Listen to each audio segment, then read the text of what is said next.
Welcome to Babe Talk. I'm Zainab. And I'm Madiha. This show is dedicated to showcasing the lives of ordinary women accomplishing extraordinary things. From overcoming barriers of influence, entire generations join us for our inspiring discussions on strength, resilience, success. Prepare to be empowered as we delve into remarkable journeys from the ordinary to the extraordinary, powered by Babe Movement. We have with us today a true change maker. While many of us want to make a change, our impact, we understand, is usually very small. Most women will talk about running a business or, doing something from home. But the woman that we have today has an absolute face of change, and she has transformed the lives of hundreds of street children, orphans, underprivileged children of Pakistan. She is the champion of child protection in South Asia, Sara Ahmed, Chairperson of Child Protection Bureau in Punjab, Pakistan, and is now elected the MPA to society and the country. So, Sara, I am so happy to introduce you to this podcast. We are very privileged to have you over with us. So, can you tell us a bit about your journey? How did it all start? And the floor is to you. Okay, thank you so much. Thank you so much for having me on this podcast. Absolutely. Of course, it's a big opportunity, and getting recognized. Also, as you mentioned, that recently I received the Tamgha Imtiaz by the government of Pakistan, Yes. and then the International Women of Courage Award by the U.S. State Department. So that was really nice, and then the Global Collaborative Award in Italy. So this recognition, of course, it gives me a boost. It encourages me to do more and more. So, talking about my journey, basically, I'd initially never heard the name of this department, which I'm heading right now, Right. which is the Child Protection and Welfare Bureau. I wanted to be somewhere else, but we have different plans, and God has different plans for us. Of course, 100%. So then this is where I landed, and then I got an opportunity to deliver, and this department was very different. It was in shambles when I joined. So I basically revamped it. So my first target was towards fixing, the operations here and making it Yes. active, so that people know about it, and then that work is being done. Yes. And because I believe in implementation, not just policy making, but the policy should be implemented, and the Yes. work should be seen on the grassroots level.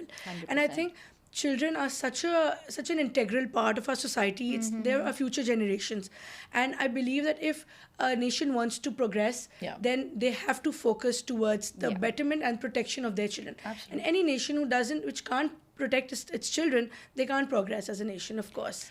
So having this in mind, I started my journey with the Child Protection Welfare Bureau, and lots of challenges and obstacles came on my way. But then, of course, when you're determined and passionate about something, then you surpass everything, and then you just move towards the right direction. And and this is where we are right now. So, Sara, if you can just tell us a bit about your whole, where did you start from? Not only from child protection, but just give us a bit of a background about yourself. If you can go back to your childhood, where you're from, which part of Pakistan are you from, how did you start, what's your education background? So how is that, what was your journey coming even before into Child Protection Welfare Bureau? And if you can give us your story from the start, so that Okay. people can get to know you as you. All right, And- sure. So yeah. so I am from Karachi. So I was born in Karachi, Yeah. and I lived my entire life. I was in Karachi. My schooling happened in Karachi, school, college, and then I worked as well. Which So- university were you in? So I went to St. Joseph's Convent. That was Yeah. my school, and then Right. I went to College of Business Management, CBM, which is also called IOBM. That was my Yeah. college, from where I did my undergrad and graduation. So I did my master's in business administration from IOBM. And then later on, I moved to Lahore. So after completing my master's, I even taught at my college, and I was teaching MBA students. In fact, I taught the course of personal management to them. And then I worked in different multinationals at different banks and research companies. And I taught also, as I told you. And then I basically got married and then moved to Lahore. And it's been 10 years now. So was your Yes. journey into politics after you got married, or was it before as well? So it was before, when I was in Karachi. In fact, when I was doing my master's, I joined politics, and I've always wanted to do something for the country. Basically, I've always been patriotic as a child. That's a very unusual course, a career action, Yeah, right? that's You don't see a lot of people and students fresh out of university imagining themselves as a having a political career, especially women in Pakistan. That's So that's a very unusual thing. So what kind of inspired you to choose politics right out of university? You did your master's. Yes. Your specialization was in, business administration marketing. and marketing. Yes. So what brought that shift? Right. So since I was very patriotic and I wanted to do something different, I wanted to bring change in the country, basically. Change in terms of doing something good, something tangible, which would affect the life of a common man. Right. That was my mission. So I thought through politics and through legislation, I could, bring reforms and do something in my own capacity. Yeah. So I joined politics, and I faced a lot of resistance from my family, my friends, because I can imagine. Yeah, because it's like a taboo that if, women can't be in politics, and then it's not advisable. It's not looked upon, looked down upon as something positive, something good. So I faced a lot of challenges from my family. They were not too keen. They were not supportive, of course, of me joining politics. They didn't have anyone in politics in your family. Yeah, I'm from a very non-political family. I'm from a business family, basically. I belong to a business community, and slightly conservative as well. So for me, joining a political party was like a big. I mean, it was something very Unheard of. awkward. It was Yeah. unheard of, and it was very strange, and that's why I faced a lot of criticism. But then I didn't give up. Basically, there were two options at that time. One option was of just giving up and then just sitting at home and doing what others were doing. For example, like my friends who were studying with me are doing jobs at They probably companies. joined corporate, right? Yeah, the corporate Or world. they had their own And that's- businesses or that's, something. And that's what I was also doing. But then, and the other option was, the other path was to pursue my own dream and continuing politics. But then what happened was that I joined politics. But then I realized that I couldn't, basically I was supposed to be a member of the National Assembly of Pakistan. But then I did not end up being there because due to a technical knockout. So I couldn't reach there. Instead, I was placed in the Child Protection Welfare Bureau. But I did have a little background because I used to work for an NGO which worked for special children in Karachi. Which was that NGO? Yeah, so it's called So You Care. Okay. Yeah, so a friend who is differently abled, she's an amazing person. She was running that NGO and I used to help her with it. And I That's still lovely. do. Yes, so I did have some background of working with children and for child rights. But then when I was placed at the bureau, I became totally non-political. And I then devoted my 100% and towards child protection, towards my department, towards strengthening the institute I was working for. And so then politics got sidelined. And I thought this was a great platform to It's a good opportunity. touch the That's lives. what you wanted to do. Yes, and I started touching lives of children. So, and there was nothing more rewarding and satisfying. So I left. Yeah. So I And sort this of is the left. direct change effect that you were looking for. As far as politics is concerned, it's such a long stretch of things, like from the red tape to the policy making to bring effective change would take a really, really long time. That's right. Here was an opportunity where you could make direct impact And in could actual deliver. people, and you can deliver, That's and you can make right. direct impact in people's lives. Absolutely. And then again, because this was in my destiny to be back in politics, now I've become member of the Punjab Assembly, the Provincial Assembly of Punjab. And my focus now is just legislation and policy making for the rights of children. So how did you start when you had started as a chairperson? What does a chairperson do?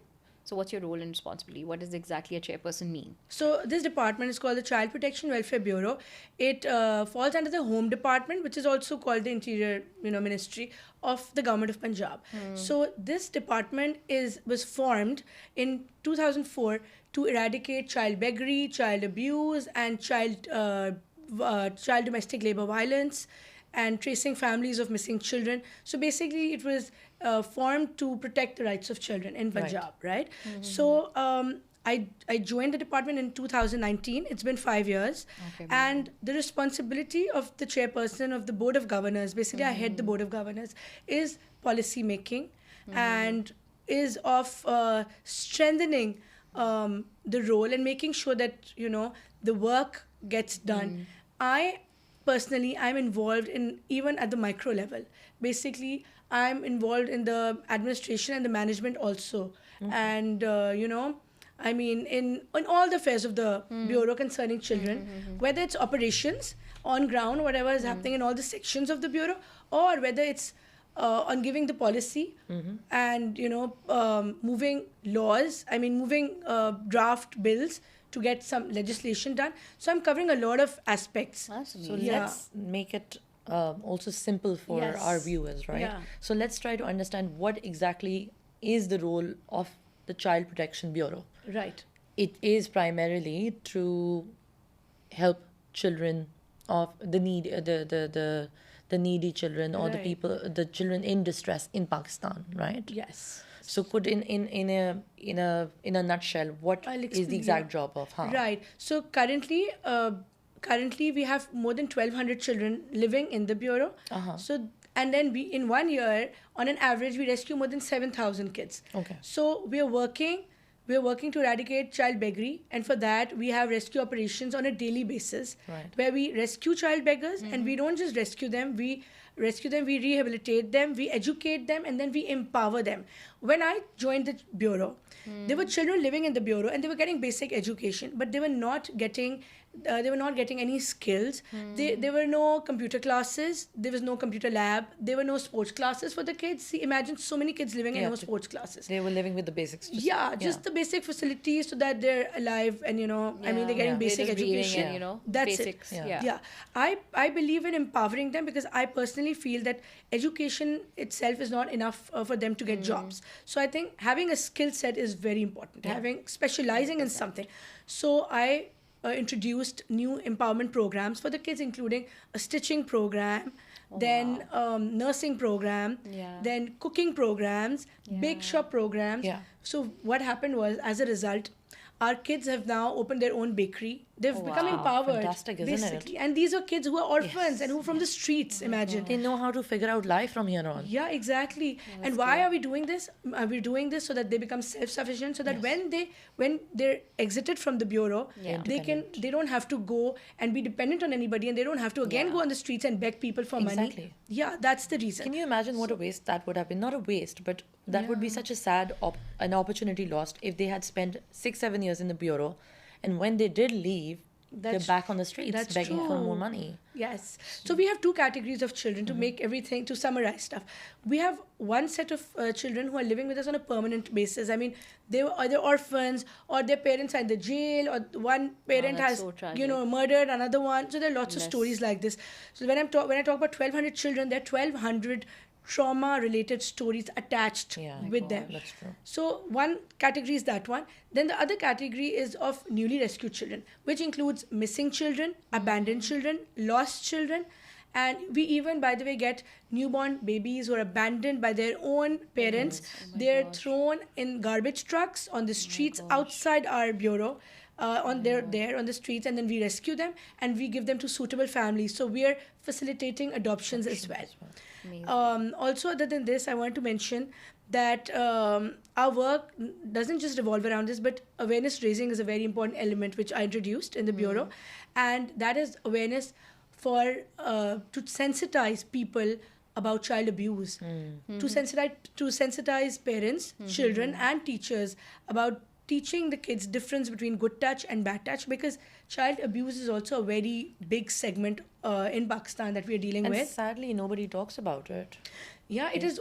Initially, it was always considered as a matter of honor and shame. People wouldn't Yeah. report Yeah. cases. Exactly. It's not something that nobody wants to talk about that, Yeah. especially in our culture, in Yes. South Asian cultures. It's such a taboo thing that nobody would educate their children. Nobody would acknowledge if they've suffered from child abuse, and let alone give them the kind of mental, physical health that they need to recover from that. That's There's no true. concept of that. That's true. So people always refrain from reporting cases or getting FIRs done, with the police when somebody from their family is abused. So in order to change that mindset, we run awareness campaigns. We've run a lot of awareness campaigns, and also to tell people about our number, which is a helpline number, which is 1121. So if anybody sees any vulnerable child or any child in distress, being abused, abandoned, missing, so they're supposed to call on this 24-hour helpline, which is 1121. So we did a lot of efforts to create awareness for this as well. So Sara, when you go through so many stories and you went through so many cases, what had been a case that has touched you the most in the last 4 to 5 years? Was there any Right. particular case that you felt like, oh my gosh, like it really touched your heart? And Yeah. So there are two cases. I'll mention those to you.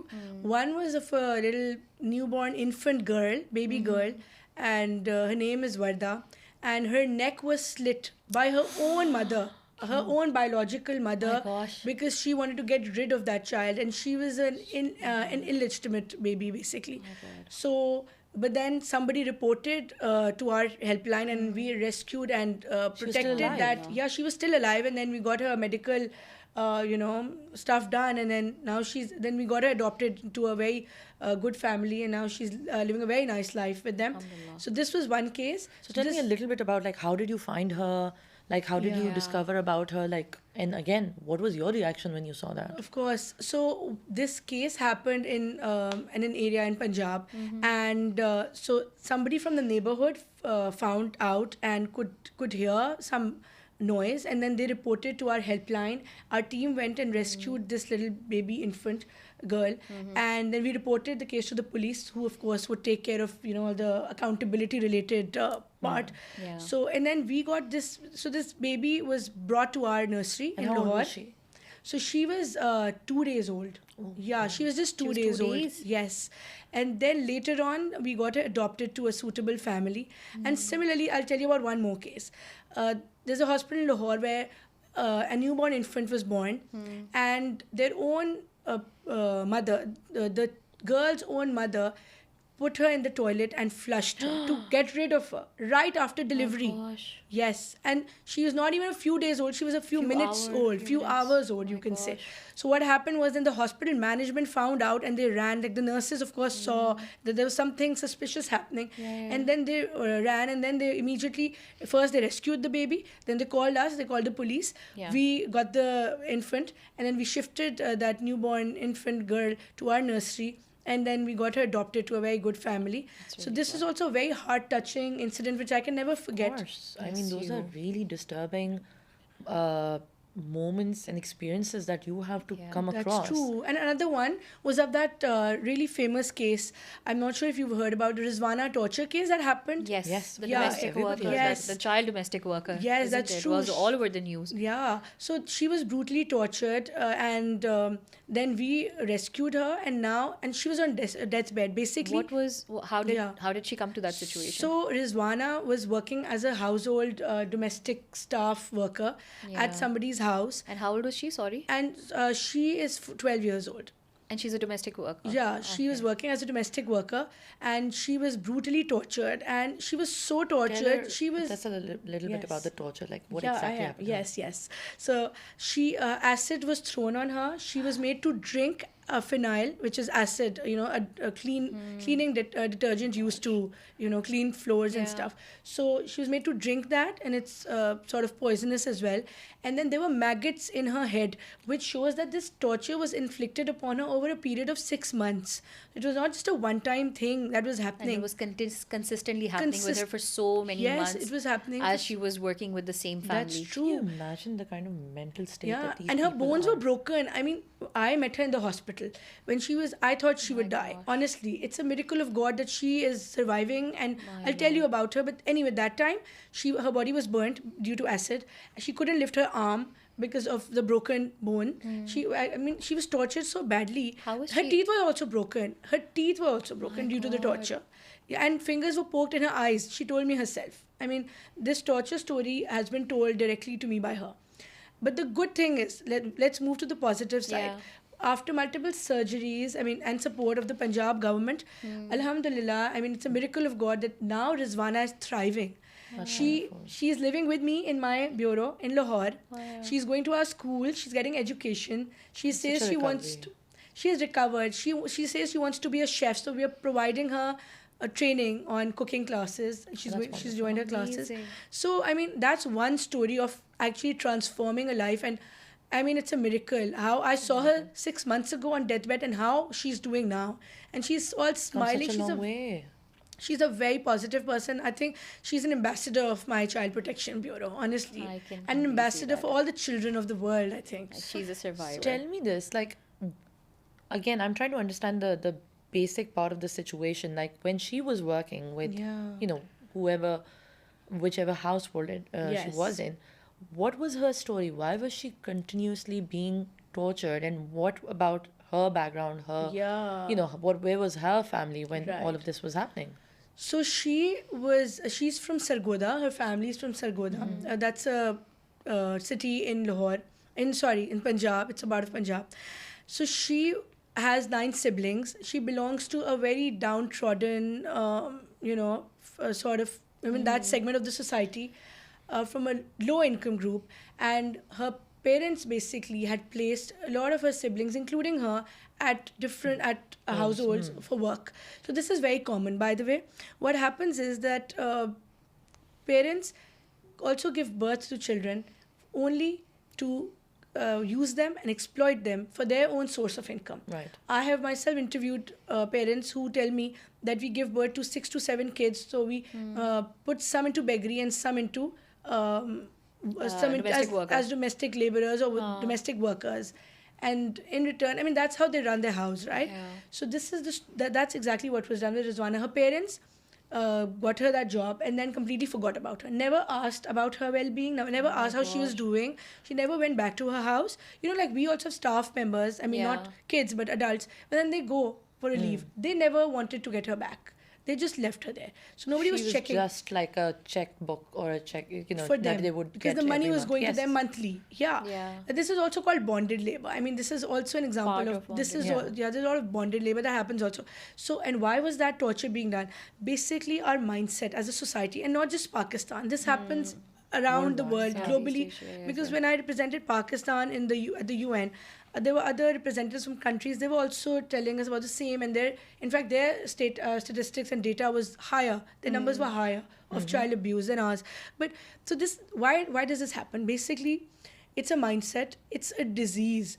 People take out their frustration on stronger people. A stronger person takes out his or her frustration on the weaker. Yeah. Right? Of This has course. been To going make them on feel better. to make them or satisfy their ego or take Yeah. out their anger, whatever. Yeah. They find that as a weak target, Yeah. that person, and then they. And that happens in so many levels in our society. That just doesn't happen with a person working for someone. It can happen in corporate offices. It happened in Yeah. relationships. Sexual harassment, relationships, parent and child Children, yeah. abuse. Like it happens on so many levels that people really need to educate themselves. Yeah. This is not right. This is And not you right, have to- and- you Yeah. cannot Yeah. you cannot be agreeing to everything that the person Zainab, and empowers. what's the solution to this? Yeah. There are 2 things. One is changing the mindset of these people course. through awareness, Yeah. right, and having a proactive approach towards it, and Right. working towards the prevention. The second is accountability. When there's swift accountability, and all over the world, when there's swift accountability, when the systems are in process and they're being implemented, laws are being implemented, then this crime stops. So this is what needs to be worked Is upon. there anything that is happening on the minimum age of domestic workers that can work in households in Pakistan So, or yes. in Punjab? Yeah, so I'll talk about Punjab. So in Punjab, there's this Punjab Domestic Workers Act, 2018, and according to that, under 15, you are not allowed to employ anybody who's under 18. Okay. Under 15, I'm sorry. Oh, is it? So below 15, you cannot have an employer working at your house. But Is then that they still have officially? people. Yes. That's official. But That's a even then- law. But then the main thing is of implementation. Yes. Yeah. Is there anyone to implement it? No, it's not happening effectively right now, but although that's not in our mandate, Yes. but we're working beyond our capacity. Whenever such cases are reported to us, we intervene with police and we rescue such children who are working there. Also, I forgot to mention something, that we're not just present in Lahore, we're present in 11 districts of Punjab right now. When I joined as the chairperson, we were then 7 districts. So I opened 4 new centers. And right now, 26 other centers are under construction with the support of the government and the Chief Minister Punjab. And by the end of next year, we'll be present all across Punjab, all 36 districts. So that our presence is everywhere, at the grassroots level, in Yes. small cities as well. And I think overall, Punjab should feel that children will be protected. There will be Yeah. accountability. There will be Yes. somebody who is going to get in hold of the Yes. situation. So there is somebody Exactly. present in every state and every. There's a regulation Yes. that is there, a regulator. course. Actually, it's kind If of it's like a not- regulator body now that that can come up and say, hey, what So are you it's doing? not just in the bigger cities. It'll No, be it's in the across smaller- that Yeah, entire yeah. Okay, state. by what Zainab just said about the regulatory authority, I just remembered something. We're also a regulatory authority of all orphanages which are running in Punjab. Amazing. You know what happens normally, Yeah. all across everywhere, people open orphanages to get donations and stuff. Yes. But they're in really bad conditions and children are Yes. living in unhygienic conditions.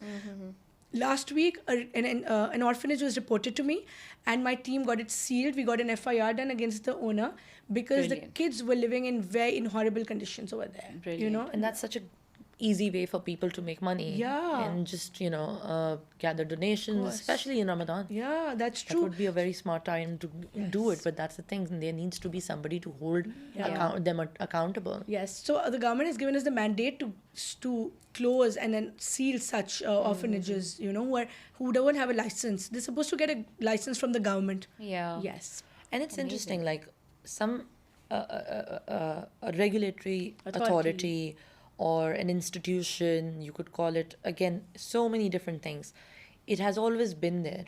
Child Protection Bureau has been around for so many years. That's true. But it's not something that has made the news in a very long time. Yeah. It has not been around, and there's nothing to flex its accomplishments I in think people from such a long Lahore time. did not even know that it even existed. People who were locally Even from around Lahore. Pakistan, how many people think- have ever known that there is a proper Child Protection Bureau? I mean, it has been probably, but it has not Yeah. been flexing its accomplishments over Not so even, many years. I'm telling you, that's what I'm saying. If you talk to people from Lahore prior to 2019, You have people, people in Lahore. of course I do. Yeah. Of course, I have friends from Lahore, and Right. anytime that I used to talk about the work the Child Protection Welfare Bureau was doing, and they're like, "What? Did it exist?" And this is early 2019, I think, when you understand. recently had joined. So Right. most of the local Lahoris that I was talking to, and they were based here, obviously in Yeah. Dubai. They were not aware of it. So I think that was a great thing that I did see coming from after that you have joined, that as much as coverage that because of the work that you have done and the coverage that it has received due to the positive work, it brought a lot of awareness to the organization. Yeah, Zainab, when we started awareness campaigns, Madiha, then our helpline calls on our number 1121 that I Yeah. mentioned, they've increased by 50%, by more than 50%. Not surprised. Because Yeah. people didn't know about the number, they were not Exactly. reporting. Of course. So how, if they don't know about the bureau, why would they report and how? And not where will only they ask where for would help? they? And not Yeah. only like people have numbers, but there's a lot of skepticism in Pakistan that says like, even if I call the number, what What would happen? Yeah. would it make any difference? Would the child be in a more difficult situation that they're in? course. So I think that also gave the confidence to people that yes, this organization does the work, delivers the work, and They can really help. they can really And help. They can I make a give a difference. lot of credit to my team also. Of course, they're the ones who are course. implementing my policy. And, if Yeah, I'm giving them 100%. some direction, they're the ones who are actually on ground working. Yeah. I give them a lot of credit.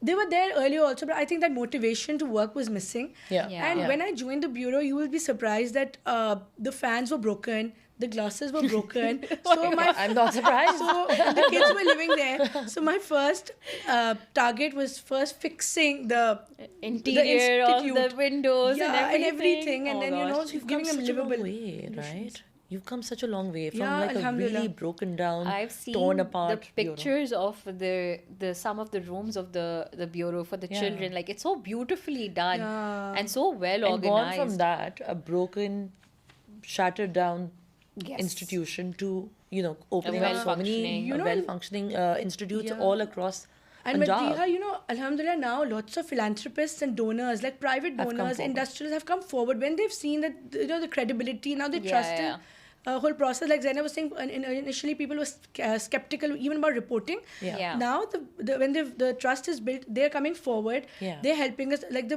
empowerment programs I mentioned to you, Yeah. they're all being done without government funding. So private philanthropists are sponsoring our stitching program or the sports Yeah. classes.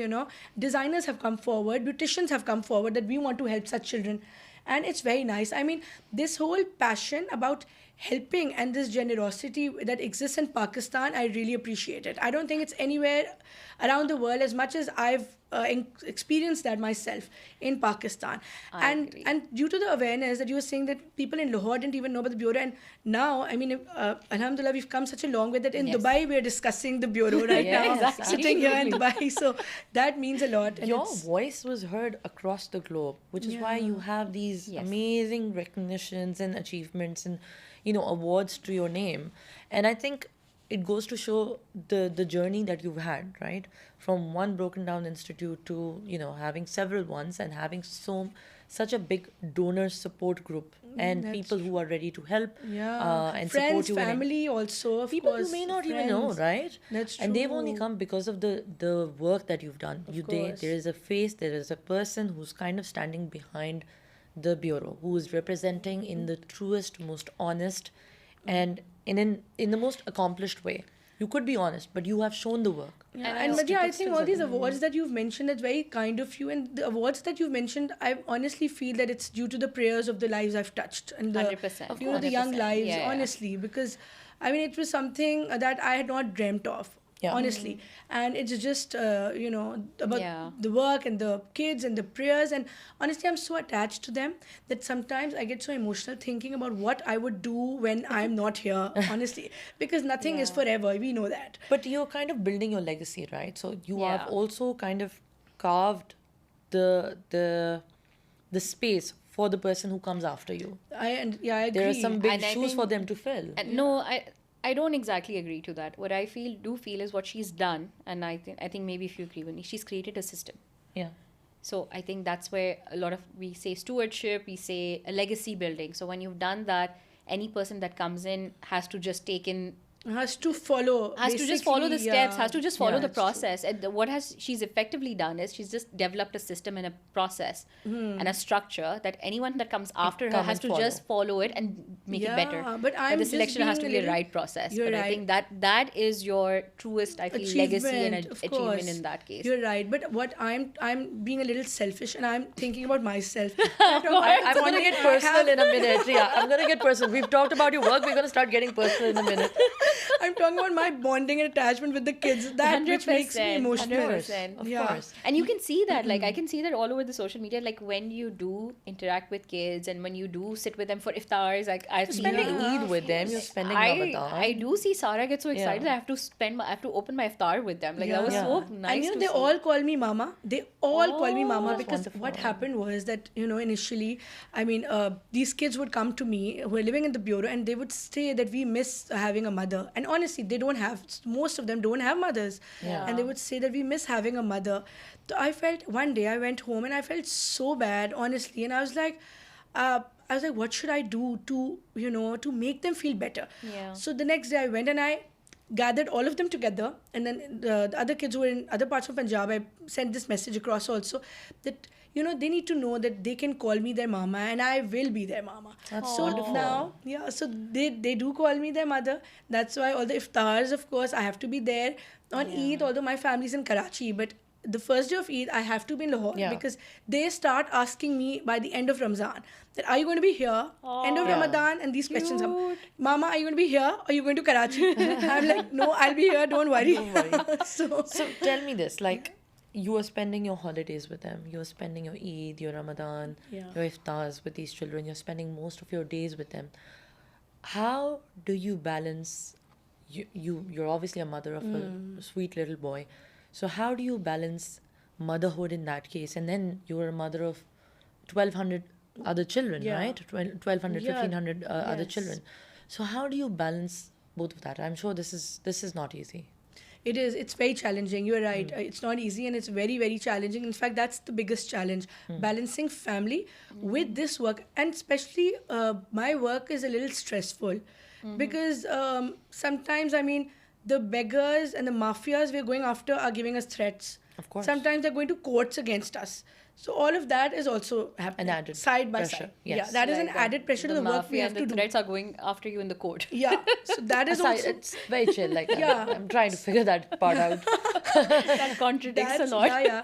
And getting threat calls on my own My personal gosh. number. So that is also part of this. Bless you. And the work that has to be done. I mean, Yeah. there has to be no loophole left in that. Of course. I mean, kids are falling sick. Of course, the kids who are living in the bureau, because we have newborn infants. Sometimes they're falling sick. They're admitted in the hospitals. And Yeah. the child attendants who are needed to be with them in the hospitals. I mean, on the micro level, there's a lot. It's Of course. And then with family, very pertinent question, Madiha, that you asked, because I have a 7-year-old boy, and of course he's just joined a new school and managing course. that and his homework and everything. It's very tough. It is. And now, by the way, I gave him a lot of time. After my bureau, when I'm home, and after the assembly, when the assembly sessions are there, I'm home. He's in my room throughout. Yeah. Right? Other than his tuition classes. Yeah. But then It's about still quality now, time. Yeah. But to emotionally blackmail me, he's found a tool. And he's always saying that you don't give me any time, mama. And honestly, I give him a lot of time. In fact, these iftars that you were mentioning, I used to take him with me to the bureau. Oh, that's wonderful. So that, he can be with me while I'm doing that work. Yeah. And it was actually fun. That's to really do nice. that. And he gets to see that also as well. for him to experience the amount of impact his parent, his exactly. mother has on so many other lives. Yeah. Yeah. He knows a lot about child abuse. By the way, when I scold him, he's like, "This is child abuse, mama." So that's like That's being used a against you. downside. Yeah, there's also a downside to it. But my family, alhamdulillah, has been very supportive. My husband, a lot of credit goes to him. Yes. Because when my son has an event at school and I'm really busy, Yes. he takes care of that. And then my in-laws have been supported. My own parents have been like a driving force for me Yeah. to go ahead and surpass all these obstacles that I mentioned to you. Yeah. So yeah, and there are lots of challenges. It's not been an easy journey. Honestly, not. I feel that the path to success is very difficult. It's not that it's not easy. It's very tough. Comes with a lot of compromises, sacrifices. And lots of issues and Yes. challenges. I mean, there are lots of things that come your way, and you have to be really like steadfast and determined. Otherwise, there are lots of people who are there to Yeah. pull you down Of because they're course. competitors, and it's everywhere in the 100%. corporate world Yes. also. Yeah. So whenever you want to be somewhere, you have to really stay focused and ignore stuff that's happening right, left. I mean, there's so many things Yeah. on a daily basis I find out about, and I mean, there are 1,000 reasons to feel bad about stuff. But then I'm like, if I want to achieve a goal, you just have to look straight and keep walking. And then if I look right, left, I get distracted. 100%. Right? So Is there any kind of like judgment, guilt that is passed on to you by people around you that makes you feel bad, or you missed out, or and I'm only predominantly talking about women working, right? And this is the kind of things that other women that we speak to have told us many, many times, that they are put through mom guilt. They have put through shame, like, not spending enough time with your family, not spending enough time with your own child, all these kind of things that you get to hear. Has that been a voice that you've heard too? And how have you chosen to kind of silence them out? yeah, you're absolutely right. That has happened with me. Of course, it happens. It's very common that, I mean, people would say that, oh, she doesn't give time to her family and she's always working and all that. Yeah. Although they don't know the truth, because you are doing that. Of course, you're balancing your family and Yeah. everything. We are Yeah, doing of all course. that. I mean, you're working. We are doing that. But we still get to hear such stuff. And it's not just from our own mothers. I mean, Yes.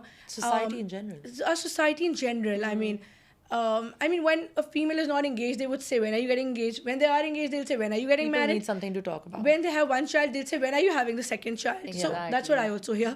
But but the best thing is that, as I said, I ignore all of that. You keep the eye on the prize. Yeah, on Yeah. focus. Yeah, towards And the I goal. think that's Sara's biggest quality. Like, on she the doesn't get prize. distracted that Yeah. easily. I've Very been trying to bribe her difficult. for different things, but no. Not at all.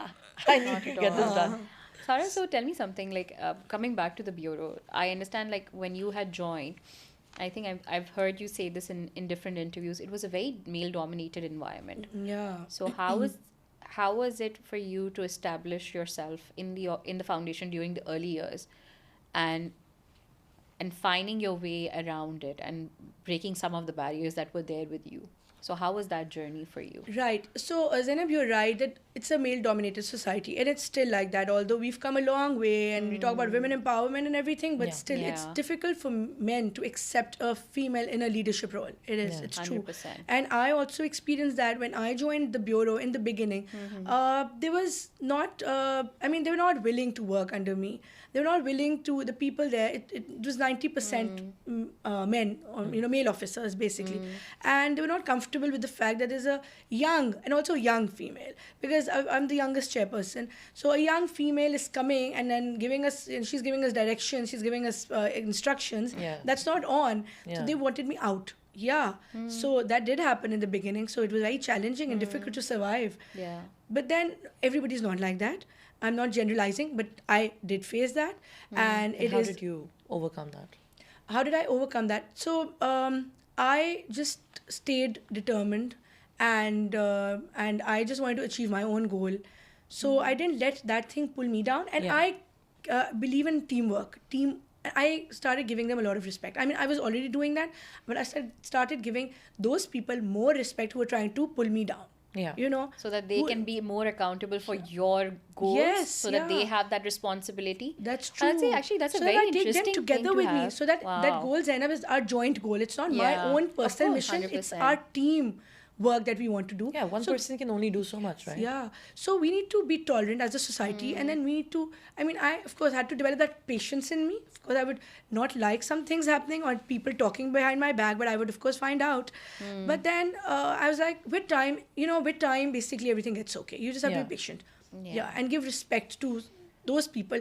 If somebody's treating you badly, treat them extra nicely. Yeah. Yeah. Yeah. So That's Exactly. very smart. That's actually, too I'm just embarrassing thinking them from to a shame. corporate, I'm Yeah. just thinking of it from a corporate perspective, because that does Yeah. also happen in a corporate world where you have these challenging colleagues that don't let you work or something around those lines. And yes, that helps. That's actually a good technique. Give them so much respect that they have no Yes. other choice but to respect you back. Yes.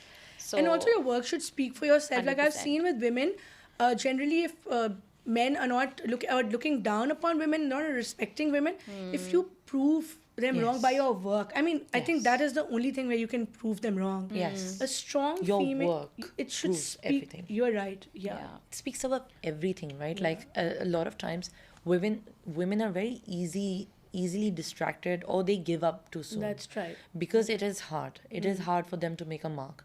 And it's not an easy journey, managing their homes and listening to society, who's putting them through these guilt traps one after the other. It's very easy for them to say, right, this is too much. You know what? I can't do it.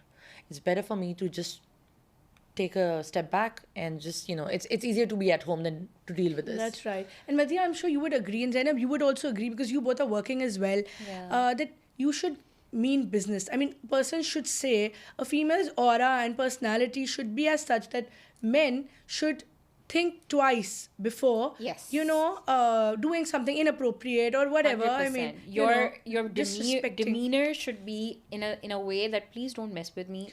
I mean, In a- business, like and your I'm, your Yeah. boundaries should be Yeah. set in a way. You should Yeah. not be, and especially for most women, I feel like you shouldn't have a pushover sort of a personality. Like you have to develop that a bit of a tough skin. Yeah. And say that get you things have to done. have I a wasn't power like to that say before. no. That's right. Women don't know how to say no. Yeah, so I was faced also that as exactly well. like that. Yeah, same. How to same. how to say no. pushovers. Yeah. And it's not Easy about being to- a pushover, because sometimes I feel, and I'm gonna go a bit off track, is the way kind of you get brought up, especially in a South Asian society, is or maybe most societies, like you're kind of trained away that it's wrong to say no. Yeah. So for us to train ourselves to say no to other people, whether it's men or women, I guess that I find is That is like a big That's lesson learned, empowerment right? for So- us to know, like, yes, I Yes, can say it's very no. important. And for the women who are watching us, I mean, they can learn through this 100%. example, because 100%. we've probably learned the hard way, you Yeah. know, but so It takes a it's- very long it time to come to does. this point and say, Yeah. right, Yeah. as a woman, be it in corporate, be in any department, field. right, or any field, be Yeah. it in business or whatever it is that you're doing,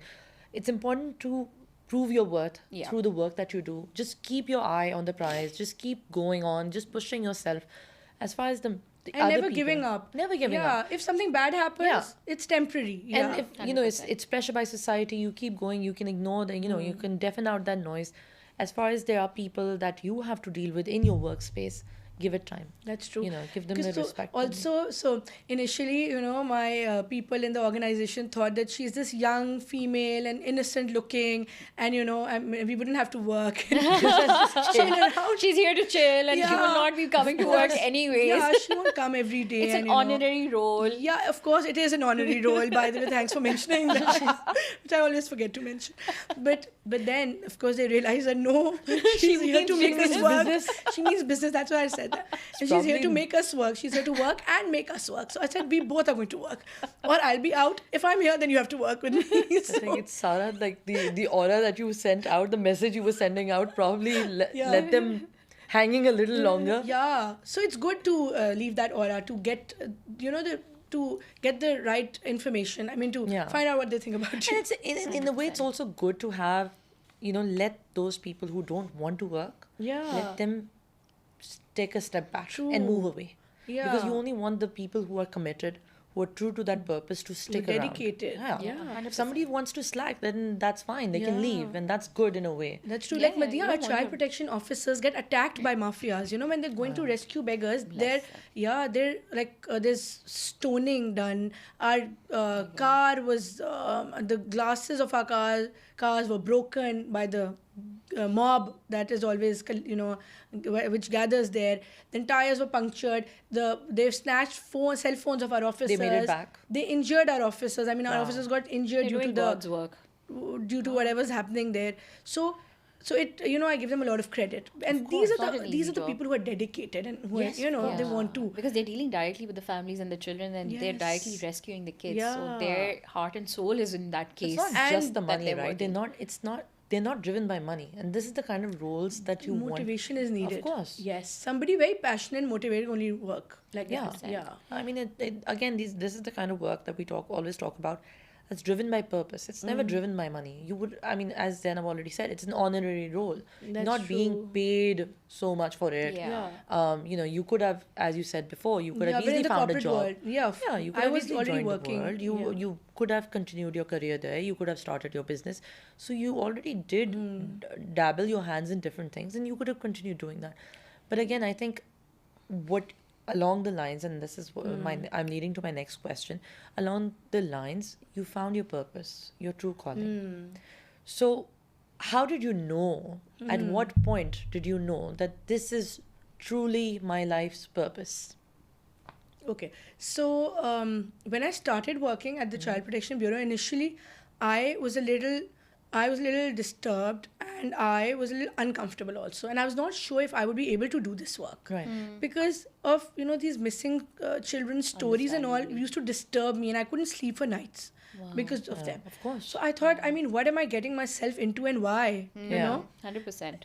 So then the satisfaction and the feeling of that, the rewarding feeling, that was the real motivation. When you have some positive outcomes from the bureau. That's true. So when the kids, I'm looking at their faces. I mean, I can't even explain how they look towards me and what I see in their eyes. I can't explain you the happiness I see in their eyes.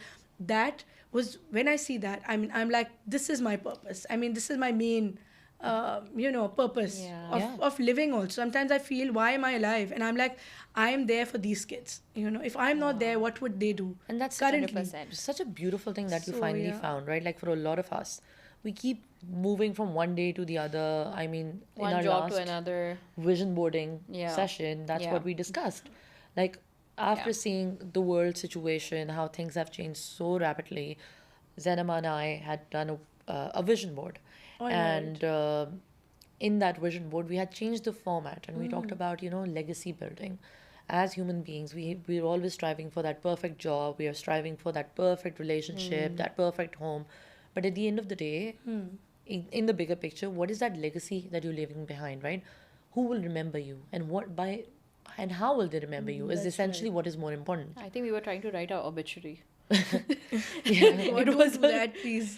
No, but it was actually a very helpful exercise to do. Is like when you write, Yeah. when you are forced to write your obituary, it's exactly like reflecting what have you done in your life to impact people around you and your wider community. Because and that was what we were today's- trying to refocus and redefine in our mind. Like, if we start thinking that way, then we will start thinking of a bigger goal than just course. A myself. more impactful goal. Yeah. Because And we're just so me. involved in our In own daily lives, yeah. tasks and Yeah. goals, we have to think broader Beyond that. and beyond that. Yeah, something which And you you are know, doing. it's actually, also yeah. very important to give back to the society. I feel 100%. Yes. that feeling of inner satisfaction only comes when you're doing something for others. I mean, we're all 100%. working for us, but and I'm sure you both also do stuff for, like, we give charity. 100%, You yeah, must yeah. have noticed the not a feeling that we direct- get. But that's not So a direct cool. impact, But right? it's still, but because you're busy, you're still doing something good. Yeah. But Yeah. the satisfaction, when we give charity, don't we feel great? We Yes. do. We Of do, course, right? of We feel course. so Yeah. good. Yeah. So that's exactly how I feel when I'm working with these Or, I children. think better. directly. 20 times Yeah. or 100 times even more, Sara. I Yeah, feel like because I'm that- directly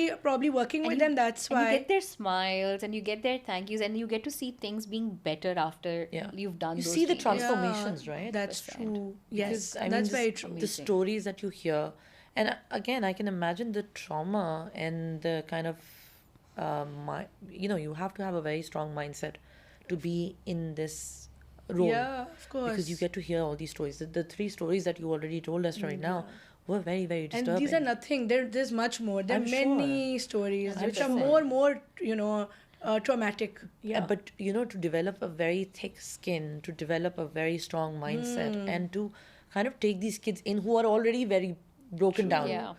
Yeah, by the way, developing a thick skin is also very important when you want to move forward. I just remembered you mentioned this word and very rightly mentioned. So what happens is many times the campaigns against you being run on social media also, or electronic media. This used to happen earlier. Yeah. So for that, you need to be thick-skinned. You Yeah. need to really, Especially like, that's in the when I environment said, that you're in, it is not just a charity organization. You have a political aspect to it as well. So I yeah. think that makes it much more difficult for you to navigate yourself. And of I don't know how course. you do it, to be But honest. as I said, we just have to stay away from the distractions like this, Yeah. like these campaigns or something happening on social media. Somebody said something How against do you you on a switch it tweet. off? How do you? It's easier said than done, right? I mean, for Yeah, most of yeah. us, we'll be like, if that ever happens to me, it's okay. I'll just ignore it. But it's not that easy. If I it's have somebody passing by, passing by and giving me a comment, I can't sleep through the night. So it's easier said than done. So how do you deal with that? You know, that sense of achievement about thinking about all the positive work that you're doing, and when you're so confident about yourself that you're doing good Yeah. work and you're not doing anything wrong, Yeah. then whatever people say, that doesn't matter then Yeah. anymore. It's yeah. a very that positive, confidence. it's a positive mindset basically that she's practicing. Actually, she's actually the And it was the not face of always it like right this. now. Honestly, earlier I've been through such phases when I would be in tears because of people saying stuff about me. Of course, it's not Yeah, easy. but I've learned the hard way, as I said, and then Yeah. now we've become thick-skinned, and now I don't care anymore. Yeah, and that's Yeah. because I think That's how you have to do it. at the end of the day, you can see firsthand the changes that you are bringing in front of you. That's and that's true. happened over years. It didn't happen overnight for you. That's right. So that's again another point that I want to get into is most of us, and we speak to a lot of women who are, probably at home, mothers who want to do things and they aspire to be like women like you, right? Their stories are very similar in the way that they got educated, they're now building a home, they're building a family, and somewhere down the line they get distracted with building a family and they've forgotten all their, all their passions and their goals in life. I also experienced that there were some people who didn't take me seriously, but then rather than fighting with them or arguing with them and proving my point, I remained patient. I waited to prove myself, and now they take me very seriously. Yeah. It's because of what I've achieved, honestly. Yeah, your work speaks for itself, So, right? so don't get into arguments and don't respond to people who are negative. Don't respond to them. Yeah. Just wait, and your time will come, and your work will speak. And I'm 100%. sure you can relate to this. 100%. Right? It's so relatable to any walk of your life, whether it's your personal relationships or work relationships. Is bound to happen. I have another question on that as well. Like, when was the first time did you feel that when you started working that you were heard? What was that moment like, and at what point did you feel koi meri sun raha hai, or someone's hearing me now finally? When I was hurt. When you were heard. Heard. Oh. Heard. Okay, so when I got my first award in Italy, that was the Global Collaborative Award. It was by a group of the Harvard University. Okay. So they recognized my work for child sexual abuse, and that's when I felt amazing. I mean, that's not something I was expecting at all. It came as a surprise, as somebody sitting in the US, and a group, they found out about me. They recognized my work. They invited me to Rome, and where the ceremony was, there were so many people from all across the world, people who were working on child sexual abuse, Yeah. and I had to give a speech over there and I went as a hero. So there's a category of hero, there's a category of survivors. Survivors wow. of child sexual abuse. There were heroes who were working To help to them. eradicate, Yeah. to help them heal. So I went as a hero. So that was an amazing moment, and I thought that was the first step where I thought I was being recognized, I was being heard of, and I'm being taken seriously. Yeah. As you Yeah. asked. Interesting. And then you kind of like have a bigger, wider audience listening to you from That's there on. true. Yes. When did you think that you were a change maker? Like if someone wants to deliver more than their target, what can they do?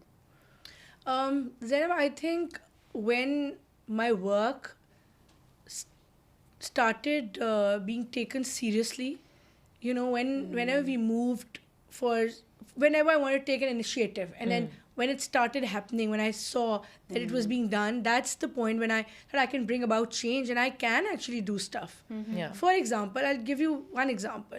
This is not the first one, but when I wanted my girls to open a bake shop, for example. That's a wonderful idea, by the Yeah, way. so- I heard of Yeah. that. Yeah. So will you tell us a little bit more about the bake shop Yes. first? So I sent them to, my friend owns this restaurant and a bakery in Lahore. I sent the girls there for training. They got training, and then it was me who called them to my office. How and- many were they and how old were these girls? So they're 4 girls, Right. and they're above 15. Right. So I was like, why don't you open your own bakery? Because they started to bake, right? They were making me try their own products, which they learned from the bakery. They were very nice. So Right. I was like, why don't you open up your own bakery? And they were like, oh no, how, mama? How would we do that? Where would we get the funds from? This, that. I was like, I'll arrange donations. We'll open a small bake shop. We'll make an online page. I'll give you the money for the ingredients and stuff, and you start, and we'll deliver online. Right. So they started that. There's an online page. Now they're getting a lot of orders. They're supplying to the bureau as wonderful. well. Yeah. That's a wonderful Amazing. And they're story, earning right? so Like much. how it They can be doesn't- the official bakers for the entire bureau regionally Yes. as well. Honestly, yeah, they are supplying to the bureau. Amazing. Isn't on that a weekly wonderful? And basis. it's just it's such an amazing example of how little it takes to get started. Yes. So this was one initiative which got implemented, but there's so many others. And think- one more thing can I mention Yes, before of I course. forget? Yes. So when COVID came, Yes. so everybody was very scared. You remember the first Of course. phase? Wave, yes. The first wave? Yeah. Everybody was confined to their houses. Of course. Nobody was going to the offices, work from home. Yeah. So I went to my office without telling my parents and my family because they were very. When I shared the idea, they were like, no, you can't do that. course, But then yeah. without telling them, I went to my office. I called the officers, they were not willing to come. An officer, adult officer said, my parents are not letting me come. I was like, I am here, you need to come. So they all came. Yeah, it was hard to get them there, but they came. And then we had a meeting. And in COVID also, there were lots of child beggars. And they were also infected due to COVID. I mean, they were also course. Yeah. affected. So I thought we should have a rescue operation like we do daily. So why not in COVID? So all officers were very scared. They were like, we will not go on the streets. Madam, you go. We can't because our parents are stopping us. And these are adult officers telling me that our parents are stopping us. And I am there and I'm the Get away youngest. with any excuse. They're older than me, all these officers, right? And they're telling me. So I said, okay, you stay. I'm going alone. So and my police guy was there. So I said, I'm going alone. And then when I stood up from my seat, they were like, no, we'll come with you. I said, okay, let's go. So we went. We were the only government department on the streets, honestly, and it was all empty. There was just child beggars. There were people in the cars and citizens and us. So we went. I still remember that picture because there's a picture of that also. So we went. And that was a big step. And Yeah. okay, and the whole government, the chief minister, specially called me to appreciate. Amazing. Because they saw that was something that was never done Yeah. before, and Yeah. it's something an 100%. extraordinary effort. And I think it also goes to show that, it doesn't matter whatever the situation is. These Yeah. are the kind of institutions that should always be open for Always people. be ready for Yeah. people. Also, I wanted to get special allowance done for my officers, my bureau employees, because I've always felt they were underpaid. When I joined the bureau, I thought one way to get work done was first increasing their salaries, Yeah. increasing their pay to Yeah. give them motivation, Of right? course. And incentives. So I asked the government to allow special allowances for my officers because they work in, Very their difficult duties, conditions. very, very difficult conditions, Yeah. challenging conditions, all these 100%. threats and all. So first the government refused, but then I was very persistent about it, and then thanks to the support of some bureaucrats, some politicians, we made it through. That was the biggest, Win. win in the Yeah. beginning. Yeah. That was the first win. And I think it's And one it of the got big their steps. confidence as And well. it was and I know it was my thing. Everybody knows that I am the one who's actually, it was my idea and I pushed it through. Yeah. So that when that happened, I was like, okay, now I can get other stuff done too. Yeah. And honestly, they were so happy. They were actually motivated, and they Yeah. did start working, more efficiently than And before. it kind of goes back to the fact that you have somebody to push you as a leader. So you have a Yeah. leader who's And speaking for you. Who's I can't talking tell on you your that when behalf. I entered the office the next day, it came as a surprise. When the special allowance was done, the next day Yeah. I went to my bureau. I entered the gate, my car enters. There were petals thrown on me. Oh, When I stepped out of the car. And that I'd never experienced that before because I'm not a politician, Yeah. Yeah. So this happened for the first time. And because they were so happy. And, And And like what they're if- also taken care of, right? Like how can you take care of anyone if you're not taken care if of? you don't take ownership of your team, how can you go expect ahead? anything and, from and them. I think people who are not from Pakistan, from South Asia, need to understand government workers are paid pennies in comparison to other places that you would work normally in a corporate job. Yeah. So for a person like that who's working in very tough conditions on the ground, risking basically their lives, like in a very literal way, course. and can end up in a very wrong hands if in case they get in hands of mobs. For someone like that, has a boss that comes in, who's new, comes in and fighting gets for them, them. fights for them, gets them their pay. I think that I'm just trying to summarize that part, that brings in their Trust. confidence and trust for you. Very true, and that I Isn't it, saw that right? happening. Yeah. You're right. I saw it happen. Yeah, I can completely see that. And that actually was my next question, that how did your Okay. team get the confidence? So that Yeah. basically answered that as Yes. well, that these are the things that one can do as a leader, is to build that confidence, is to appreciate the person and pay them the right And amount. give them the right first. pay, like Yes. a lot of us even face that we keep on working years and years in our jobs, And we we're not always feel acknowledged enough. not acknowledged. We feel that we are all underpaid, and I think everyone can relate to it, that we always feel we are underpaid to the work we're doing, Unappreciated. unappreciated. So any new Yeah. manager that comes in, I'm like, I'm not going to work for you, And I I'm not going to just burn so many hours. Appreciate what I'm doing already, and then we'll talk about doing more. Of course. Yeah. So I think- appreciate now, and I then think let's what talk she about did is more. she became the face of her staff. She's Yes, fighting for them. What 100%. normally nobody else would. And they champion you, then they will become your champions later on. And I think that's what has happened. That exactly. happened, yeah. I Alhamdulillah. felt a lot of change. I saw it happen, actually, yeah. That is actually very eye-opening. And yeah. Okay. So my question is, Sara, next. Have you ever felt scared? Yes, I felt scared when my name, because when we intervene in child abuse cases or any such sensitive cases, in some of these cases, some influential people are also involved. Okay, Of course. who are backing such people sometimes or directly involved. Yeah. So when we get FIRs done against them, of course my team is doing that on my direction. So when the headline is run on TV channels, by the way, media is very supportive. Media Okay, has that's good. supported us a lot. My work, yeah. That's good. So when the headlines are run, my face is there. Oh. And then first I get calls from my parents because they're also watching. I can't hide that because they watch TV. So They're freaking out. Yeah, they're freaking out for sure, full time. And they would call me and ask me, why did you do this? You step back from this. Why are you coming in the front? You don't need to. And other than that, but genuinely also, of course, I felt scared at Yeah. some times when there were very sensitive cases where I've intervened. So Yeah. how did you deal with that? How do you That emotion, how do Yeah. you deal with that emotion at that time? Yeah, so I basically my faith in God was not very strong, but now it has become stronger with time. Yeah. So I leave a lot of things to The higher power. and yeah let to it take be. care of. Yeah, so But do you get worried that this might have an impact On my family or on your something? family Yeah. or yourself? Because at the end of the day, we You're are in putting your Pakistan. life. That- Yeah, you're it is putting your life Pakistan, in yeah. danger. Yes. You're also risking the security of your family and Yeah. obviously everybody involved, your department, the people, your staff, and your entire mission. So aren't you scared that sometimes it might have an impact on that? yeah, sometimes, but you just have to be really brave and courageous sometimes, and I mean, I've been through situations where I thought I would be removed for doing something, but it was right. You Okay. understand? Yeah, I mean, yeah. it was the right thing to do, 100%. but sometimes it could have backfired also. Yeah. That must be scary. That is scary. That's like losing your Life job. and Yeah. life and Huh. everything. But do you think you've been lucky? But that never happened. Yeah, I've been lucky. Alhamdulillah. Yes, I've been Alhamdulillah. lucky. Alhamdulillah. Yeah. But do you think there's also a bit of determination and bravery and just being, Being courageous, yeah, 100%. Yeah, because you know you're Yes. doing something right. Yeah. I don't think you can be in that job if you're not brave. You can definitely not handle the pressure, the stress, and the anxiety. course. And I wanted to ask about anxiety. Like, Yeah. I think in the beginning when I heard about you working over there, and I used to just feel like the anxiety of working and dealing with those cases. Like, how does must be one... a lot. Must be so... Yeah, it must be was. so much. And it was. Oh my gosh. Yeah, so I used to have a lot of anxiety issues. Not just about the sensitivity of the work, but because of the pressures I had The to deal with. responsibility as to, well, right? to survive in the Yeah. system. 100%. That was very tough.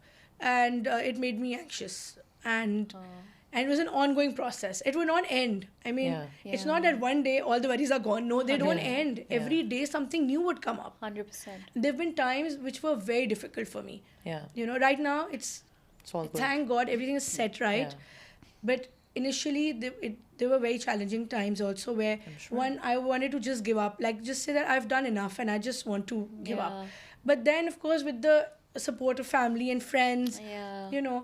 and then your faith in God and then the work that you're doing and the whole mission, Yeah. you're like, no, let's just Keep Thoda this sa- going. let's thoda just sa keep aur, this going. let it a little Yeah. bit more. Yes. So I There think was a it's time when I small wanted to steps. go to a life coach because of all the anxiety that I was about to ask you, did you Yeah. take help for No, anxiety? I didn't. But there were times when I wanted to, and there's nothing wrong with it. Of I want to tell, course. by the way, we Yeah. should tell people that it's Yeah, okay. you should. And that's what I was about to say. You it's- should actually it's should okay. have Need gone to space someone. went out, if Yeah. And anything, a safe aside from other space. things. Yeah, aside from other 100%. things. You should have, and you should have people who you can share your issues with, and they can give you valuable advice. Yes. So that's okay. 100%. I have a friend who's a really good friend, and she is a life coach, but with me, that was just like a friendly thing. So I did.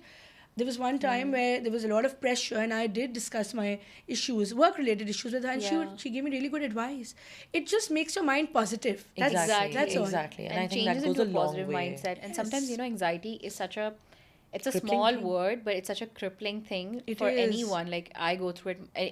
I think everyone goes through it in life in general. It's just someone who can just say, you know what, it's fine. Yeah. It's okay. It happens. Yes. And sometimes you have to know that you're not the only one. Yeah. Ki this happens with everybody. True. And I think with life coaching and anxiety can be so crippling that it stops you on your tracks. You can be on the right track and it stops you there, and it brings down this whole questions, and you Yeah. keep questioning yourself in whether or not you should even move forward. Yeah, 100%. So And I there's think a that's what bit- she was saying yeah. as well, that she felt that I should you give know, up. I should just give Yeah. up, Yeah. and that's what I could relate It with. is derails you. derails you, and I think we all went through it, but I can't even. That's why whenever I used to think about you working there, I was like, oh my god, I can't imagine the level of anxiety that you must go through. Yeah. Or That my does God, happen. That Yeah. does. Yes. You need a very, very strong mind, and you need the You right need kind a of support system. system. Support It's very system important. is the key, I feel. My parents have been very supportive also. And I think it's important to have the right kind of support system in all aspects. You need to have good advisors around you. Basically, Exactly. somebody to give you positive, good Exactly. advice, which is Exactly. good for you. and I think And that positive advice. So there can be so many people who tell you, like, you know what, this is too much. I think you should give up. And Yeah. How immediately would you do this? How would you Yeah. Why face all the bother? criticism? How would you face all this trouble? Yeah. Why do you have to bother? You live an easy life sitting Yeah. at home with Yeah. your children. Yeah. And Yeah. that comes very easily from someone that comes from, especially like our backgrounds, Yeah. where We've had stay-at-home mothers. stay-at-home moms with stable houses, stable backgrounds, and No understanding struggle and no struggle as that's such. Like coming right. from such a very stable You're right. place, and someone that then goes through these. It seems unnecessary to them. Yeah, and then it's like, "Kya that's the zarurat word. hai?" It seems unnecessary. kya Yeah. zarurat Why hai? do you Kyun have to kar rahi ho? bother? Why do you have to do this? It's too much. I mean, you should focus on your house. You should focus on your children. Yeah. But it's so much beyond that, right? Like, if you can make an impact in so many other lives, then why should we stop at just one or two or whatever that I is? agree with you. So it's not and if just we can us, balance our family with it, it's okay. Yeah. And I had another question, based on what you were saying about balancing your family. Like, I really want to ask this because sometimes, and I've spoken to a lot of women that do work and then, they have a house and work. Realistically, and be very honest, can we have it all as women? It's very tough. It is very tough. It's the toughest. Yeah. But it's possible. Is it? It's possible. Okay. Yeah. Like when your kids are younger, very young, then you can't, of course. You have to Right. give them full time and you should. Of course. But once, Madhya, when they've, crossed certain that age, age, yes. then Yeah. it's fine. Yeah. I mean, Then when it's they're, okay. yeah, it's okay They're because far more independent. because not that we're going to school with them or we are, throughout we are with them. No, we can monitor, you can supervise, you can make sure, and I mean, if you have help, Yes. that's such a Yeah. big blessing. Of course. So with all that, we have support system, we have family system. Yeah. If you're living in a joint family, for example, even if some women are not, I mean, still you can balance both. I mean, make sure that the children are also doing well, and then you're also doing something productive in your life. Because when women have studied so much, I think you lose your identity if you're not working. Absolutely. I actually faced that as well. Yeah. There was a time when I was not working, and I used to think that what was the purpose of all this Was education? this after your marriage or was this before? Yeah, after my marriage, I took a break of a year. I was Okay. not working. I was just traveling and Okay. just chilling and enjoying life.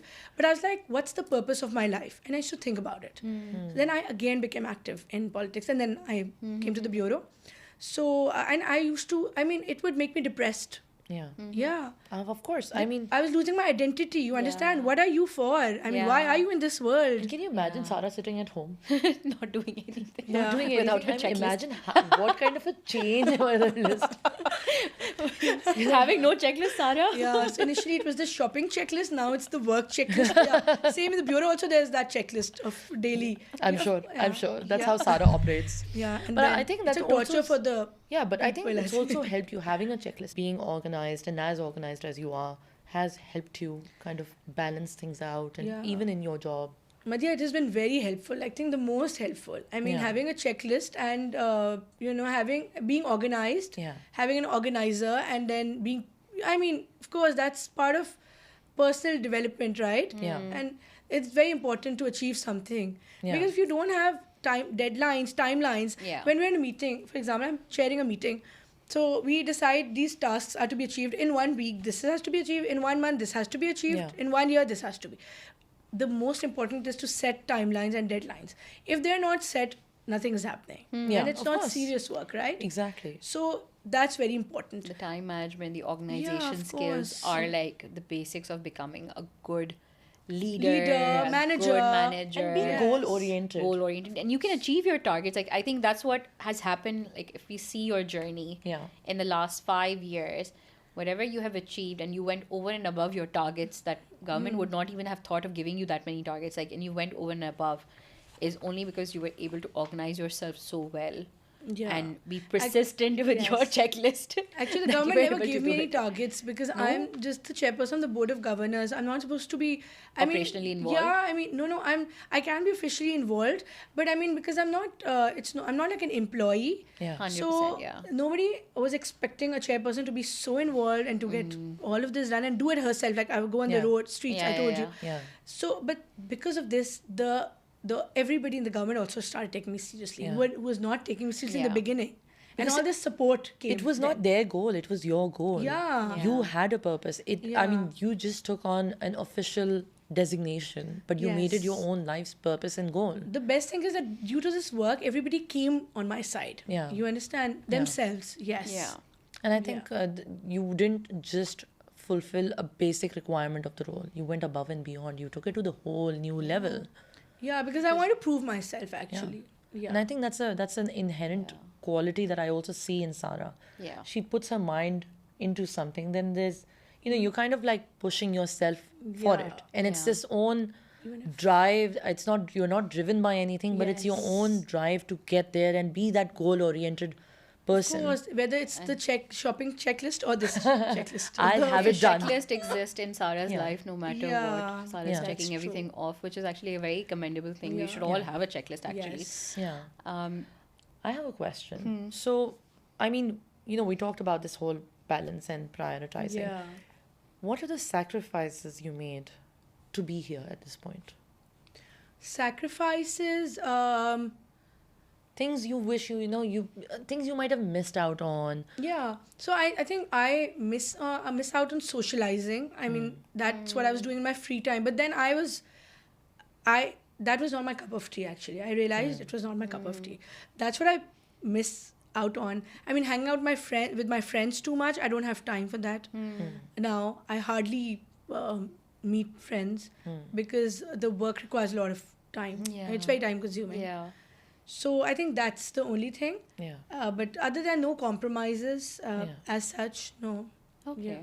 I think that's Amazing. a very reasonable thing in the sense that I think that's something that most business women and women who are working will say the same thing, right? Yeah. We miss out. I mean, we do try to compromise and kind of be there for the family, and we are trying to make the whole work and life balance thing work out. Of But course. we miss out on that socializing aspect. Of course. Yeah. Yeah. Me too. So Sara, what is next for you now? What's the next thing that Sara is up to? Okay, so recently I've become an MPA, right? The member of Provincial Assembly of Punjab. And I told you that my whole agenda of becoming an MPA is to work for the rights of children and to bring about legislation. I've submitted 3 resolutions which also revolve around protection of child rights.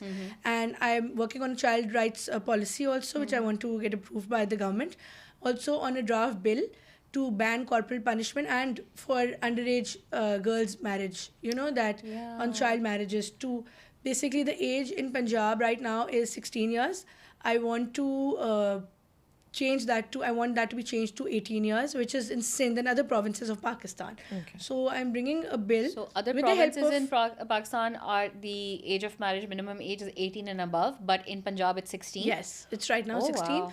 And a lot of NGOs are helping me. By the way, with a lot of legislation and policy work, lots of NGOs are also partnering with us, which was not happening in the beginning. So Amazing. many local and international NGOs are partnering with us with all our work. So you've Yes. become the voice of these NGOs to be there, the link between the governments and I'm and like these- a government representative, and they're from the Exactly. NGO sector. Yeah. So you're that missing link that they never had before. Yeah, so they're comfortable in working with me because I like to get work done, and I mean, Yeah. things that we've had in pipeline since years. I want them to Yes. happen now. How have you dealt with change, and what has been how has someone or some or people around you have helped you bridge that gap for you to transition into the changes that has happened around you, considering that there has been a lot of changes in the political atmosphere as well, and maybe in your personal or even work wise Right. that has happened. So how did you deal Yeah, with that? Zainab, as I was mentioning earlier, the road to success is not easy. In fact, it's very tough, Yeah. right? So, same was the case with me, that I wanted to achieve a lot, and then for that to happen, me being here at this role was very important. And in front of me, 4 chief ministers changed, governments changed, right? Wow. So that was a big transition for me. And that's been over how many years? that has been over 5 years. 5 years, so Yeah, 4 governments have yes, changed. yes. Wow. And but then due to the support of some people, family, friends, I was able to continue here. And I would like to mention the support of the state institutions of Pakistan. By the way, they support some great work in Pakistan. Whoever is doing good work, they support them. Of course. Yeah, and that's for the betterment of the country, of course. And Yeah, nothing can be 100%. done in isolation. Of Nothing can be course. done by yourself. You That's need an true. entire support system, as we Yes. said It before. takes a village, basically. Yeah. Yeah. Also, the government of Punjab has been very supportive. The Yes. current chief minister is very supportive of our work. Yeah, amazing. And also, I've always wanted to work for building a positive image of Pakistan globally. Yeah. Like we are present here and we're talking about the good work being done in Pakistan. Yeah. That's also one mission and one goal that I've always had, Yeah. Not just working for child rights, but building Pakistan's image globally in whatever capacity. 100%. Like I represented Pakistan at the United Yes. Nations, or Yeah. when I gave a speech in Italy, wherever I go, and right now we're in Dubai. Yeah. So I really want people to know about the good work that is being done, not just my work, anything that is being Everything. done. Of Yeah. course. And I think you've been the champion for that. You have been the face of change for the children of Pakistan. You have been, you've received all these international awards. So you are bringing the name and the good name back to Pakistan. Yeah. So there is a positive Yeah, it's just my humble effort actually. It's just a drop in the ocean, but of course, it's Every always a drop start. matters, right? Yeah. And how was your actual experience? We didn't talk about how was your experience with the UN, that you went and you made a speech, you went to New York. Tell us about that. Yes, so it was very overwhelming. It was. Yeah. Yeah, so it was something very big that I'd never dreamt of. Of course, getting invited by the United Nations, and it was really big. It meant a lot. Not just for me, it was big for the government of Punjab, Yes, to be Pakistan. recognized by the Yeah. United Nations Yes. for the work that you do is insane. So they invited me. There was a conference on child rights, and it was organized by the First Lady of Sierra Leone. And there were other representatives. There was the First Lady of Turkey. She was also present there. Wow. It was lovely being present there. And then giving a speech, I spoke about the more than 5,000 sexual abuse survivors who we've helped. I mean, Right. these Wow. victims who we've helped Yeah, and you were their rehabilitated. voice. The work that we are doing. So the people there were very impressed. And honestly, after the conference was over, some representatives of some countries, they said that we've only heard Pakistan's name negatively in whether it's pertaining to law and order or anything else. Yeah. But we're so impressed to hear about this amazing work about child sexual abuse victims being Yes, done. yes. And all of this, like And the child quest- rights. The question is not actively done everywhere, right? So the Yeah. fact that Pakistan can take a leading role in that. Yeah, and Yes. champion it Yeah. in other ways. In fact, when my turn came to give a speech, Yeah. I was sitting at the back. yeah. When my turn came and I spoke, they were actually surprised the way the heads turned to look at me when they said it's Sara Ahmed from Pakistan. Yeah. They turned their heads and they were very surprised. It looks, I could see that in their eyes. Yeah. That people were not expecting this. And they weren't expecting a young lady to come in and Young also lady. champion that. I think Yeah. usually it is usually an older face that does come in, but a Yeah, young champion that's is true. truly refreshing, I feel. Yes. Yeah. And That did happen. also, if you can talk us a bit about I'm going to talk about two of your other awards that you've gotten Okay. where we haven't touched base Yes. yet. So the other one was that you've gotten from the US Embassy as well. So if you can tell us a bit about that. Okay. Yeah, so that was very kind actually of the US State Department, US mission in Pakistan. So you got the Women of Courage Award from the So UN. I am the nominee from Pakistan for the International Women of Courage Award. I'm Pakistan's International Women of Nomination. Courage. Yeah. So can you tell me a little bit more about the award? What is it Okay. about? And yeah.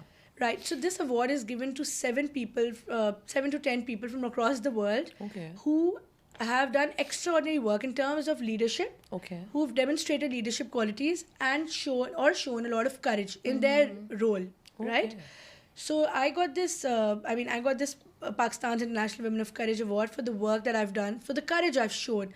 Whether it's getting after and spearheading legal battles against perpetrators against Yeah. child sexual abuse, or whether it's this beggar mafia who we've gotten arrested and faced threats for all this and my work.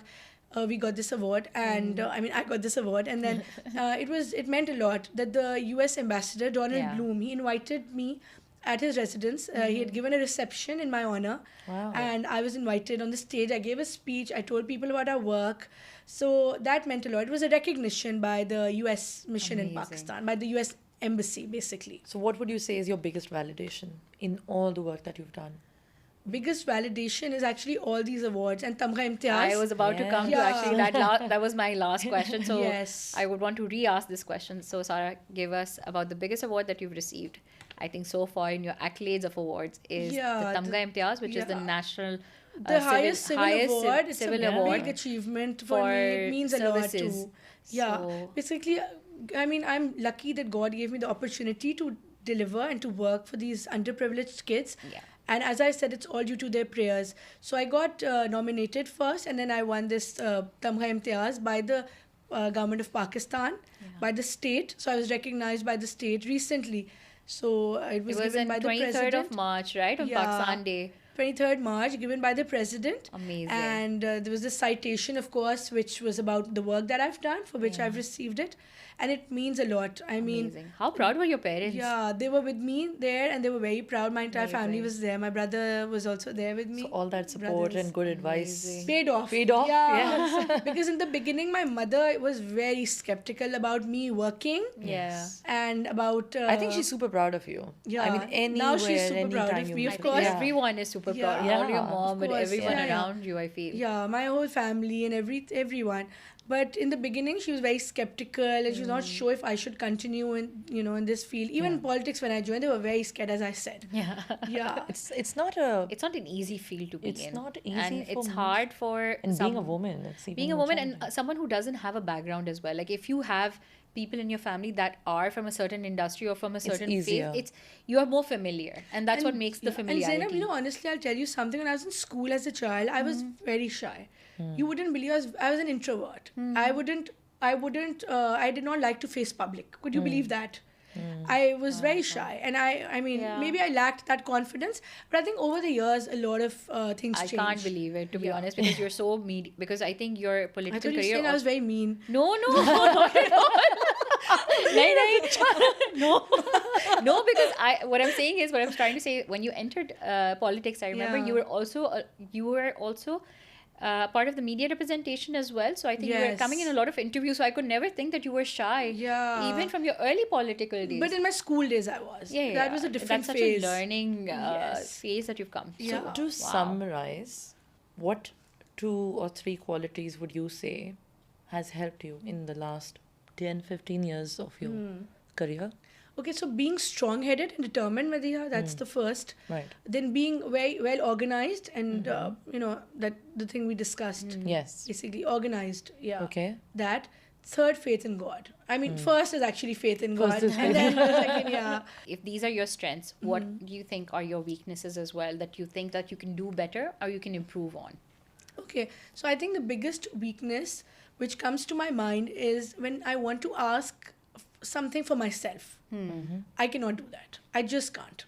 If it happens itself, and Alhamdulillah, it has happened itself. Everything Yeah. that has happened till now Yeah. happens itself. Yeah. But so that's one thing. I cannot ask people for something from. It's the hardest thing in the world. I have to gather a lot of courage in me to ask.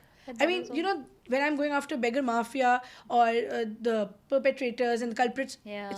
that's easy for me. But for something for myself personally, Yeah. it's the hardest. Is it Second, Sara, that is so wrong. you have become so used to, giving others and being there for others that putting a light on yourself or asking something for yourself has become hard? It's become too. You feel selfish in asking for yeah, yourself? I feel very selfish. I feel that if I ask anyone for Yeah. something for myself, he or she would feel that she's very selfish and it would ruin my impression. No, but Although I know you have to stand up for you have yourself. to, Sara. I know in this no one age and else will time. do it for you. You have to Yeah. do it for yourself. Like That's irrespective, even true. families won't do it for you Yeah. nowadays. No. So you have to But work on that's that, one thing I please. feel bad about. I think don't it's want something to do it. workable. Yeah. But don't keep yourself in the back burner, because at the end of the day, if you are happy and healthy, people around you would be happy and healthy. So you can't It's serve true. others if you're not serving yourself. Yeah, so I need to develop that courage and You have it in you. You have it in you. You just it's have just to the remind dignity yourself. thing which comes in the way. Self-dignity. But I think It's part you of have to- self-dignity is to think about yourself. But I can't ask somebody directly for something. You can. It can be worked on. Yes. We can, yeah. Of course. Yes. We're all human. Let's get our task lists Yeah. out. Yes. Check, check, check. Yes. All right. What is the message to the community, to the women that are aspiring to do something with their life? What would you like to tell them as a message that Right. are in different phases of their life? And what can you give them as a learning from your experience? Okay. So the message I would like to give to all the women out here watching us would be that they need to be persistent about their goals, right? I wouldn't say the usual follow your dreams, no. So just do whatever you like, and then don't get distracted by factors who are trying to pull you down by by the negativity that surrounds us. Ignore it. Don't get distracted. Keep a clear goal. Move towards it. When hurdles and obstacles come your way, ignore it. Be patient. Your time will come. Just hold it for some time. And don't get into arguments. Don't get into negativity. Move towards your goal, and you will achieve it for sure if you are determined. And have faith in God. Yeah. Yeah, I think that's some that's amazing, such solid a- advice. That's a very good quote. Yeah. I think some that's a solid quote advice. I will keep with me. At least personally, I feel I could relate to it so Yeah. much. Yeah. I think everybody can relate, whether you're working in the corporate world or wherever. At you any know. point. It's just how to Right? achieve, how do you focus? Because noise comes from everywhere. Of course. And that just gets you out of focus, or just ignoring everything and having like True. a Yeah. Clear. almost like a tunnel vision in a way, but just for your own goals. And Yeah. moving towards positivity. Yeah, And don't let that's- your negative distractions come in That's between. right. Yes. Well, that has been amazing. Thank you so much, Sara, for joining us. It has Thank been you. a beautiful conversation. Yeah. And we're so proud of you for all the work that you've done, for all the achievements that you are doing, and the ongoing work that you will keep on doing Inshallah. for years to of come. course. And We hope to see you again with more accolades of awards and with more Yes. achievements and with more stories. And we do follow you, and we would keep on following No, you. your support means a lot, and thank you so much for having me over. of course, Yeah. I think you have It's our truly pleasure. been a woman of strength and Our hero, a true- actually, yeah. one of our heroes. I think real life heroes are like we're sitting in front of one of a real life hero. Actually. Yeah. It's actually women So- who need to support other women, and that's what we are doing right Yes. now. So Amazing, yeah. yeah. So I think 100%. that truly kind of reflects the kind of movement that we wanted with the Babe movement. Yeah. That we want to bring in people like Sara forward Yeah. who can talk about this amazing work that they've done, who have come from very ordinary places. True. And this living a very standardized life, and then yet creating these amazing, extraordinary things. And I think what also comes with it is, despite Sara having an ordinary life, and that also comes with certain privileges that some people might not have, but also utilizing those privileges and for something better, bigger than herself. Yes. And I think a lot of people don't realize that we need to do something beyond ourselves. And that's, I think, the great message that we heard from Sara is that, think beyond Yeah. yourself. It's Yeah. more than you. Yeah. Your wider community is also very important. If you you need to have broaden your certain vision. if you have certain privileges gifted by God, then use You them. have to give back. Use You have to them. use Of them, course. give them Yeah, back, of carry them course. forward, bring it forward. Yeah. It all comes. There's a whole reflection around it. That's true. So thank you so Thank much. you so much, Thank Sara. you. Thank you. Right. Thank you. Thanks.